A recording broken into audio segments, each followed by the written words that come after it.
নমস্কাৰ।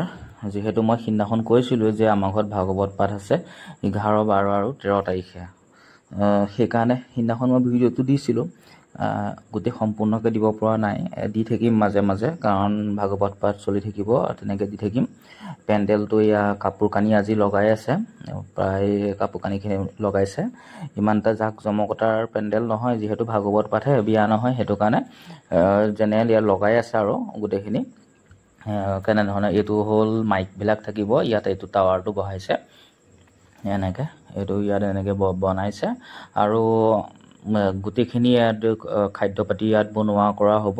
চাফ চিকুণতা কৰি থকা হৈছে, ইয়াত কলপাত চলপাত ধোৱা কৰা হ'ব, সকলোখিনি কৰি থকা হৈছে। আপোনালোকৰ আশীৰ্বাদত প্ৰায়খিনি কাম সম্পূৰ্ণ হৈছেহি, অলপ কাম বাকী আছে। যিহেতু 11, 12 আৰু 13 তাৰিখ সকলোকে ভিডিঅ'টোৰ জৰিয়তে নিমন্ত্ৰণ জনাইছোঁ। আপোনালোক আৰম্ভ হৈ গ'ল ভাগৱত পাঠৰ প্ৰথম দিনা কাৰ্যসূচী। নাম প্ৰসংগ, পুথি পঢ়ি পেলাই নাম প্ৰসংগ কৰিছে। নাম প্ৰসংগ কৰি আৰম্ভ হৈ গ'ল।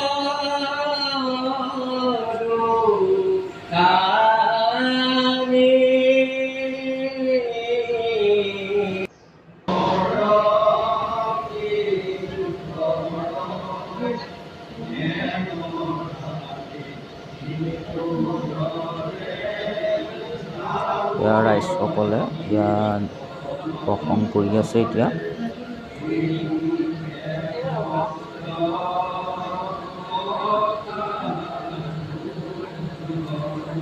মানুহ ভক্তসকলে আহিছে আৰু লাহে লাহে, যিহেতু তিনিদিনীয়া কাৰ্যসূচী চলি থাকিব, 3 দিন ধৰি পেলাই দিন ৰাত চলি থাকিব, সেইকাৰণে ভক্তসকল লাহে লাহে আহি থাকিব বুলি আশা কৰিছোঁ।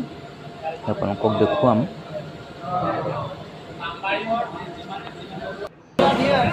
সকলোৱে কথা বতৰা পাতি কৰি আছে। ইয়াত প্ৰসংগ কৰি পেলাই শেষ হ'ল, পুথি পঢ়িও শেষ হৈছেহি। প্ৰসাদ দিব এতিয়া। প্ৰসাদ দিয়াৰ পিছত নামঘৰলৈ গৈ পেলাই ভাগৱত পাঠ আনিব। প্ৰসাদ বিতৰণ কৰিছে দেউৰীসকলে ভক্তসকলৰ আগত। প্ৰসাদ দিয়া হৈছে। ঘৰৰ ভিতৰতো মানুহ আছে যিহেতু, আৰু বাহিৰতো এনেধৰণে দিয়া হৈছে।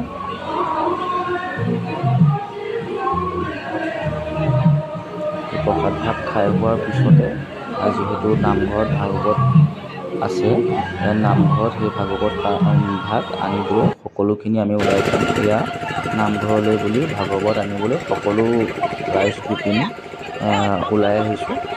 আপোনালোকে দেখিছে নামঘৰত এয়া সকলোৱে সেৱা ল'ম এতিয়া নামঘৰত।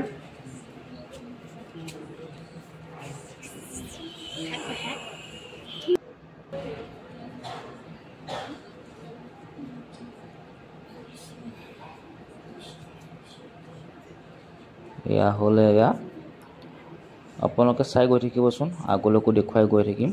ধন্যবাদ।